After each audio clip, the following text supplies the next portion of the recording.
clearing the malignancy.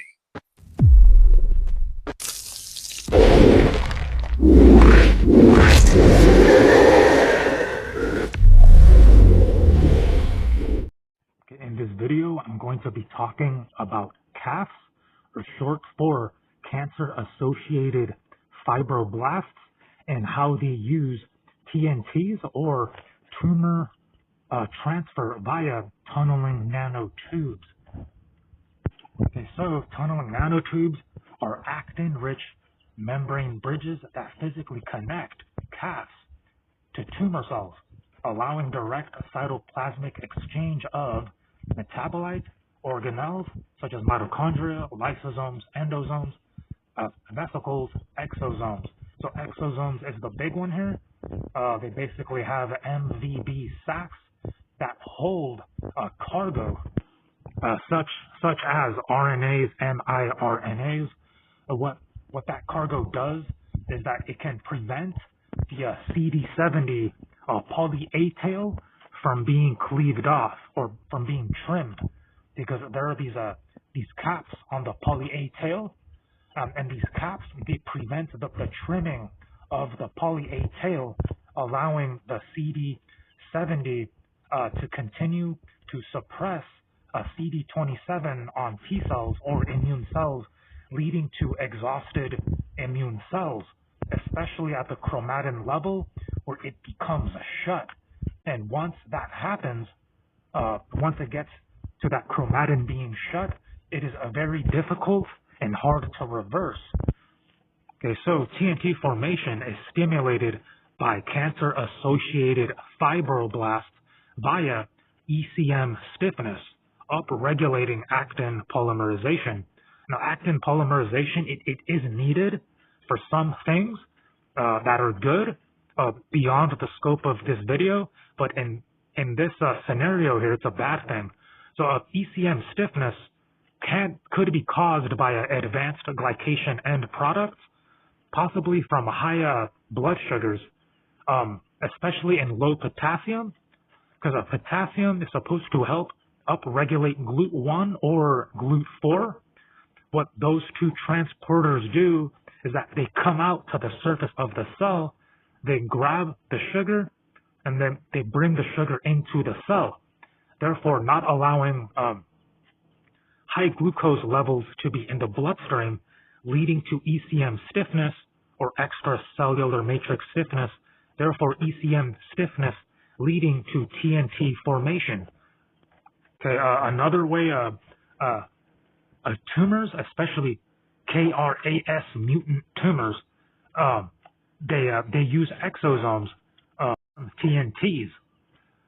So basically, the exosome cargo has miRNAs, and then the KRAS mutant tumors with those miRNAs, they signal to the CAFs to form TNTs. It seems like a self-reinforced feedback loop, because through tunneling nanotubes, CAFs, they send exosomes to the tumors, and then the tumors receive the exosomes, and then the miRNA load in the exosome is sent to the CAF so that the CAF can continue to make more TNTs, so that the CAF can send more exosomes to the tumor. So hence, it's a self-reinforced feedback loop. In late endosomes, digestive enzymes and nutrient reservoirs can fuse at TNT junction to deliver metabolites.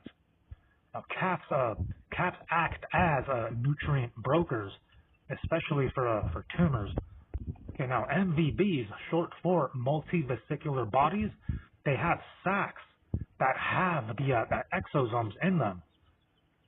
They also have cholesterol, sphingolipids, signaling proteins, and they can be handed over through TNTs directly with the connection from a CAF to a tumor via the TNTs.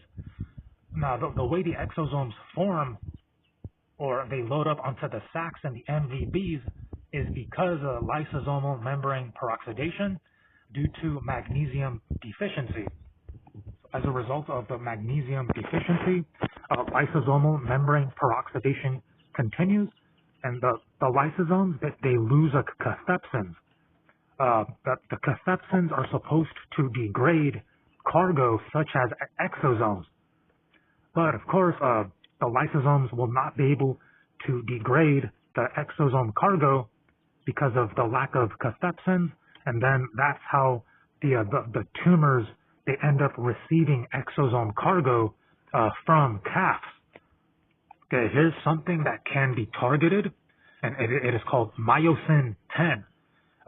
So basically, the mechanism is vesicles traffic along actin filaments using myosin motors and RAB-GT paces to control docking and fusion, or basically the docking of the TNTs from a calf cell to a tumor cell.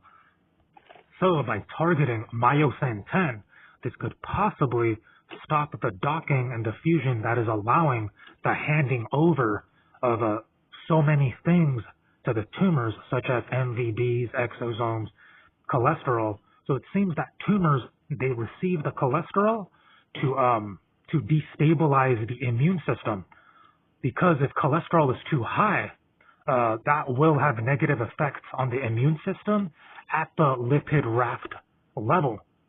Because if lipid rafts are too rigid due to high cholesterol, that could possibly lead to CD70 on the tumor.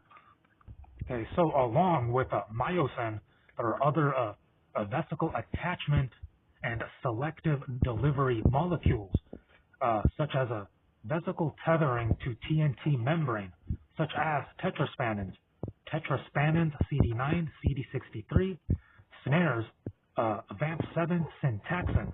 Now the SNAREs are also needed for the MVB sacs loaded with exosomes to fuse to the lysosomes, possible with adequate magnesium, so that the lysosome can degrade the exosomes. That way, the tumors do not receive the exosomes. But SNAREs are also needed for the MVB with the exosomes to fuse to the lysosome.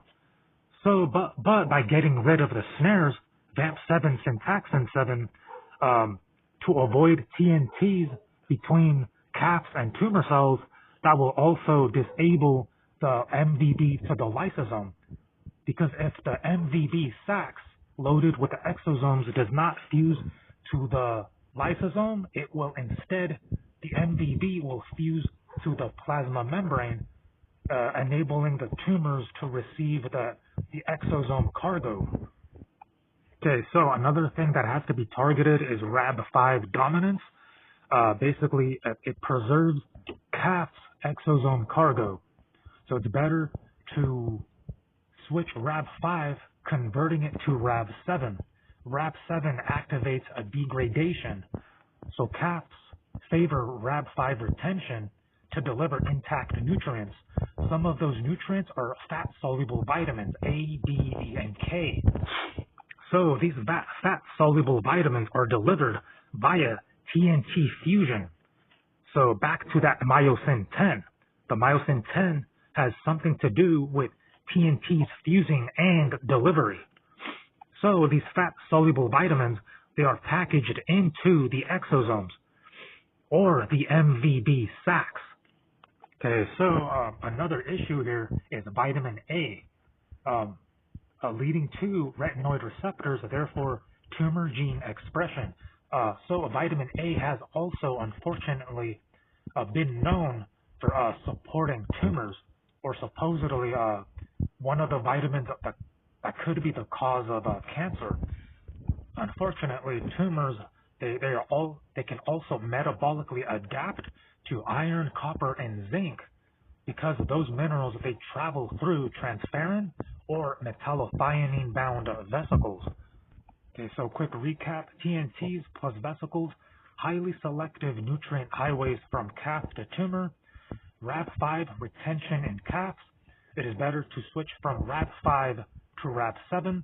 Also, myosin 10 is a key critical machinery to target, because that seems to do with the TNT fusing and the TNT allowing delivery of cargo such as exosomes.